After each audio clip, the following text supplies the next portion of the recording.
सर्वरोगहरं स्तोत्रं सूतनो वक्तुमर्हसि। श्रीसूत उवाच शृणुध्वं ऋषयः सर्वे नैमिषारण्यवासिनः तत्त्वज्ञानतपोनिष्ठाः सर्वशास्त्रविशारदाः।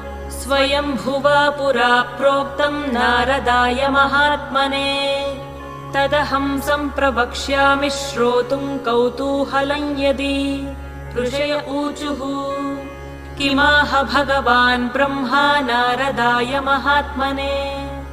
सूतपुत्र महाभाग वक्तुमर्हसि साम्प्रतम्।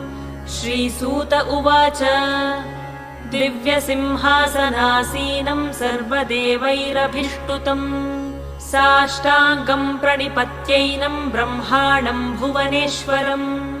नारदः परिपप्रच्छ कृताञ्जलिरुपस्थितः